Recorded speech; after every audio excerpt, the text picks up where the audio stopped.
Hi friends, ఎలా ఉన్నారండి అందరూ? మేము చాలా బాగున్నాం. మీరందరూ బాగున్నారు అని అనుకుంటున్నాను. ఇది ప్రత్యేకంగా తూర్పుగోదావరి జిల్లాలో జరిగే కోల సంబరం అండి. ఈ కోల సంబరం ప్రతి ఎవరైనా గృహప్రవేశం చేసుకున్న పెళ్ళిళ్ళ సమయంలో చేయించుకుంటారండి. తూర్పుగోదావరి జిల్లాకి ఇది ప్రత్యేకంగా ఉంటుందండి. పశ్చిమ గోదావరి జిల్లా కృష్ణా డిస్టిక్లో ఇలా ఏమీ ఉండదు. ఈ కోల సంబరం అండి వెంకన్న బాబు కథ మాట అండి. సాయంత్రం 7 గంటలకు ప్రారంభిస్తే తెల్లారి 7 గంటలు అవుతుందండి. ఇది ముగించేసరికండి. ఇది మొత్తం ఫస్ట్ కోల తిప్పుతారండి. కోల కట్టండి, కోల తిప్పుతారండి కొత్త ఇంట్లో. ఆ కోలంతా తిప్పండి. ఆ కోల అలా తెల్లవార్లు కాలుతుంది అన్నమాట అండి. వెంకన్నబాబు ఫోటో అది పెట్టండి. చక్కగా పూలమాల అది వేసి దీపారాధన చేసుకుని సాయంత్రం 7కు మొదలు పెడితే తెల్లవార్లు ఒక్క నిమిషం కూడా ఆగదండి. అలా జరుగుతూనే ఉంటుందండి. వెంకన్నబాబు కథ మొత్తం వాళ్ళు పాత్రలు వేసి చూపిస్తారండి మనకి. వాళ్ళు అంతా సరంజామా అంతా తెచ్చుకుంటారండి. తెచ్చుకొని మొత్తం ఆ పాత్రలన్నీ మనకి వేసి చూపిస్తారండి. ఫస్ట్ స్టార్టింగ్లో గొల్లవాణి వేషం వస్తుందండి. గొల్లవాణి వేషం అయిపోయాక లక్ష్మీదేవి ఆవు దూడ వస్తాయండి. ఇప్పుడు ఇలా చూడండి, ఆవు దూడ ఇవేలాగా ఇలా తిప్పినట్టు మనకి చూపిస్తారన్నమాట అండి. ఆవు దూడ ఇలాగా మనకి తిప్పినట్టు అలా లక్ష్మీదేవి పాత్ర అలా చూపిస్తారండి. అలా చూపించి చాలా బాగుంటుందండి. వాళ్ళ వాయిద్యాలతోటి మనకి కథ అర్థమయ్యేలాగా ఆ పాత్రలతోటి చెప్తారండి. వాళ్ళ కథలో వాళ్ళు చెప్తారన్నమాట అండి. ఏ శ్రీనివాస, నీ పాదములను నేను ఎన్నడూ విడవను, నాచే సేవను స్వీకరించుము. నీ మాటలు సత్యము కదా, నా అపరాధములను మన్నించు. నా అపరాధములు మన్నించు. శరణన్న వారికి అభయమునిచ్చి వారిచే సేవలను స్వీకరించదనని నీ మాటలు సత్యము కదా. ఇప్పుడు సోది వేషం అండి. ఈ సోదమ్మి వస్తుంది అన్నమాట అండి. సోదమ్మి వచ్చి అది సోది చెప్తుంది అన్నమాట అండి.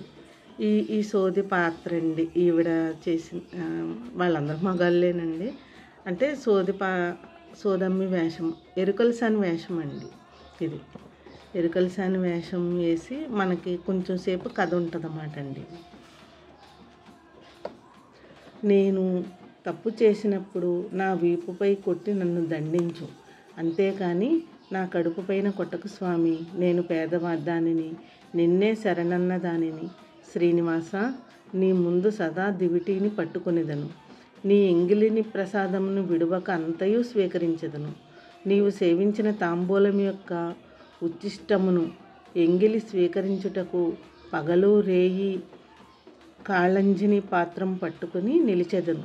శ్రీనివాస, ఛత్రచామరములను ఎత్తిపట్టి నిలిచెదను. నీ రత్న ఖచ్చితమైన పాదుకను సదా నా తలపై మోయిచూ నిలిచెదను.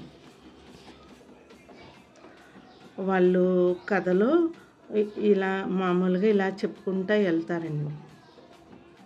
శ్రీనివాస, నీవు చెప్పినట్లు వినే సేవకుడిని నేను, నీ దాసులకు దాసుడను నేను. నీ దాసుల సేవను చేసేదను, నన్ను విడివక రక్షించుము. శ్రీనివాస, నీ నామమే రుచి అయిన భక్ష్యము, దానిని దొంగిలించే సునకము వంటి వాడను నేను తప్పు చేయగా నీ భక్తులు నన్ను త్రాటితో కొట్టగా నేనేమీ సిగ్గుపడను. శ్రీనివాస, నాలోని కామ క్రోధములను నీ భక్తుల తిరగలి విసిరినట్టుగా పొడి పొడి చేయని. తప్త ముద్రలతో కాల్చిన ముద్రలతో నన్ను బంధించని. ఎటువంటి ఆపదలకు నేను భయపడను. నీ ప్రసాదమును ఆశించు దాసుడను నేను. శ్రీనివాస, నేను పరమ పాపి అయినను నీ దాసుల సమూహమునందు చేరి ఉన్నవాడను.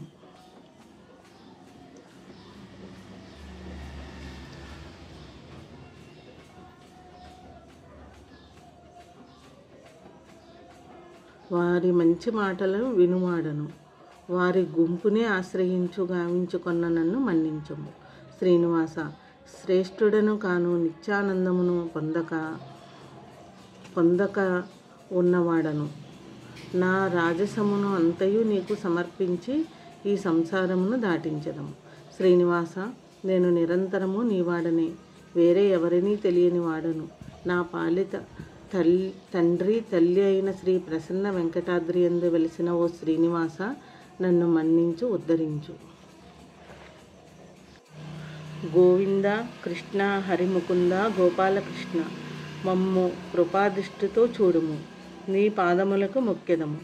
దయ పాలించి మమ్ము విడవక నీ వారి యందు చేర్చుము. మా ప్రభువైన నీవు నిత్యానందుడవు. నీవు ఆనందంతో నర్తించుము. బాలకులకు నాయకుడైన చిన్న పిల్లలతో ఆటలాడి చాలా రోజుల నుంచి మాకు దొరకకుచున్నావు. నిన్ను దిమిక్కిని ఆడించెదము. రావయ్య, మా హృదయ కమలమునందు నీ పద కమలాలను అనుగ్రహించు. అందమైన వాడా, నీవు అతి చతురుడవు, జ్ఞానులకు స్వామివి, నిత్యానందుడు. శ్రీకృష్ణ, ఆటలాడుతూ రావయ్య. గోవింద. గోవింద అంటే గోవులు కాసేవాడని అర్థం. భాగ్యము నొసగే మహాలక్ష్మి రావమ్మ మాయమ్మ. ఓ సౌభాగ్యలక్ష్మి రావమ్మ. అడుగులో అడుగు వేయుచు కాలిగజ్జల నాదముతో సజ్జనులు సాధులు పూజ చేయు వేళ మజ్జిగయందు గల వెన్నవలే రావమ్మ. కనకవృష్టి కురిపించుచూ రావమ్మ. మనసులోని కోరిక సిద్ధింప చేయవమ్మ. కోటి సూర్యుల ప్రకాశంతో వెలుగొందు జనక మహారాజుకు కుమార్తెగు లక్ష్మీదేవి సీతాదేవి రావమ్మ. అటు ఇటు కదలక నీ భక్తుల ఎండ్లలో నిత్య ఉత్సవములను నిత్య మంగళ కార్యములు జరిపించుచు సాధు సజ్జనుల మనసునందు వెలుగొందు బంగారు బొమ్మ రావమ్మ. లెక్కించలేనటువంటి భాగ్యము నొసగి కంకణములు ధరించిన హస్తముతో దీవించుచూ రావమ్మ. కుంకుమను ధరించిన పంకజలోచన వెంకటరమణుని పట్టపురాణి రావమ్మ. చక్కెర నెయ్యి కలిపిన కాలువ ప్రవహించినట్లు చేసి, అనగా సిరి సంపదలు తొలతూగినట్లు చేసి, శుక్రవారము పూజా సమయమున అళగిరి రంగని శ్రీ పురందర విఠలుని రాణి రావమ్మ. ఇది ఈ కథలో అండి 4 అలా అయ్యేసరికి వెంకన్నబాబుని కళ్యాణం పెళ్లి చేసుకోమని దుర్గమ్మని పిలుస్తారన్నమాట అండి. విజయవాడ దుర్గమ్మని పిలుస్తారన్నమాట. ఆ వేషం వేసుకున్న దుర్గమ్మ వేషం వేసుకున్న ఆయన అలాగా నిజంగా అమ్మవారు అలా నడిచి వచ్చినట్టే ఉంటుందండి. వాళ్ళ కిరీటం కానీ కత్తులు కానీ వాళ్ళు వచ్చే విధానం కానీ ఆవిడ ఆగ్రహంతో రావడంతోనే ఆగ్రహంతో వచ్చేస్తారండి. వచ్చేసి ఇంకా వీళ్ళందరూ కూడా చుట్టూ చేరండి, కుర్చీలో కూర్చోపెట్టి అందరినీ పిలిచి కొబ్బరికాయలు అవి కొట్టిస్తారండి. జాకెట్ ముక్కలు అలాగా ఇస్తారండి. అప్పుడు ఈ దుర్గమ్మ పాత్ర ఇదంతా పూజ అది అయిపోయాకండి అప్పుడు మామూలుగా వెంకన్న బాబుకి తమ్ముడు అవుతారు కదండి. అప్పుడు అదే అలివేలు మంగమ్మని పెళ్లి చేసుకోమని చెప్తారండి. ఈ పాత్రలో పెళ్లి చేసుకోమని చెప్పి వెళ్ళిపోతారండి. ఒక అరగంట పాత్ర ఉంటుందండి. కానీ ఈ పాత్ర వచ్చినప్పుడు అసలు ఇంక ఎక్కడ లేని సందడి, నిజంగా మనకి అమ్మవారు వచ్చిందా అన్నట్టు అందరూ పడుకున్న అమ్మ పాటలకి అందరూ కూడా లెగిసిపోయి వచ్చేస్తారండి. అప్పుడు దాకా ఒక 10 మందో ఎంతమందో ఉన్న వాళ్ళు ఒక 50-60 మంది చేరిపోతారండి ఈ అమ్మవారు వచ్చేసరికి ఈ ఘట్టాన్ని చూడటానికి. చాలా బాగా చేస్తారండి. చాలా బాగుంటుందండి. వచ్చినప్పుడు బాణాసంచా అది కాల్చండి.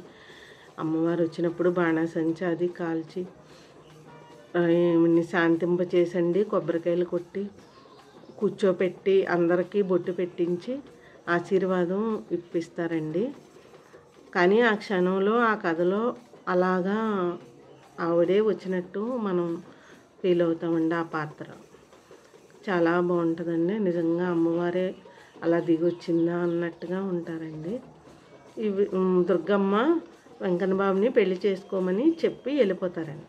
వెళ్ళిపోయాక వెంకన్న బాబు కళ్యాణం అయిపోద్దండి. వెంకన్న బాబు కళ్యాణం ఎవరైతే పూజ చేసుకున్నారో వాళ్ళతోటి కళ్యాణం చేపిస్తారన్నమాట అండి. ఫోటోలకి జీలకర్ర బెల్లం నూరండి తలంబ్రాలు పోయించి కళ్యాణం చేపిస్తారండి. ఇదంతా అయ్యేసరికి వాళ్ళు ఏ టైంకి మొదలు పెట్టారో ఆ టైం అవుతుందండి. సాయంత్రం 7కు మొదలు పెడితే ఉదయం 7 అవుతుందండి. 7 వరకు కూడా అలా కంటిన్యూగా జరుగుతుందండి. 6కి మొదలు పెడితే ఉదయం 6కి అయిపోద్దండి. కళ్యాణంతో అయిపోద్దండి కథంతా కూడా. ఇది ఈ తూర్పుగోదావరి జిల్లాలోనే చేస్తారు అని నేను అనుకుంటున్నానండి. పశ్చిమ గోదావరి జిల్లా అది ఎప్పుడు చూడలేదులేండి. ఈ తూర్పుగోదావరి జిల్లాలోనే ఈ కోల సంబరం ఉంటుందండి. శుక్రవారమున లక్ష్మీదేవిని భక్తితో భజించదము. బంగారు ఆభరణంతో విలక్షణముగా ప్రత్యేకముగా శోభించే లక్షణములతో కూడిన మూర్తిని రాక్షసుల శత్రువైన శ్రీహరి యొక్క కుడివైపు కూర్చుని ఉన్న రుక్మిణీదేవిని భజించదము. సతతము భజించు సాధు సజ్జనుల చెంతనే నిల్చుని రక్షించు. ఈమె ఎంత స్వరూపురాలు, సద్గుణములతో కూడినది, కమలకాంతునికి అతి ప్రియమైనది, కమలము వంటి ముఖము కలిగినది, కోమలమైన శరీరము కలిగినది, మందహాసము కలిగినది, నల్లని కురులతో మంచి అధరములతో కూడినది. నీ బిడ్డకు ఇందిరేశునితో నీ పతితో కూడి మాకు దర్శనము కలిగించుము జగన్మాత. జై బోలో దుర్గా భవానీ మాతాకు, జై బోలో దుర్గా భవానీ మాతాకు, జై బోలో దుర్గా భవానీ మాతాకు. చూసారండి, ఆ పాత్రధారి ఆ వేషము, ఆ కిరీటము, ఆ బొట్టు, ఆ చీర వాళ్ళు ఎంతో సమకూర్చుకుని ఎంతో భక్తిగా ఆ పాత్ర వేసండి. ఆ పాత్రలో ఆ కిరీటం పెట్టంగానేనంటండి ఆయనకి ఒళ్ళు జలధరించేస్తుందంటండి. ఒళ్ళు జలధరించేసి ఇంకా ఆ క్షణం ఆ అమ్మవారే వచ్చేస్తారంటండి. రావడంతో వాళ్ళందరినీ కూడా అటు ఇటు అసలు మనకి అంకరండి చాలా కర్పూరాలు వెలిగించుకుంటూ అమ్మవారిని తీసుకుని వస్తారండి.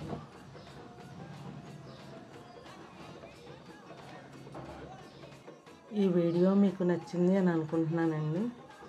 ఇలాంటి మంచి మంచి కంటెంట్ కోసం మా గీతాంజలి ఛానల్ని తప్పకుండా సబ్స్క్రైబ్ చేసుకోండి.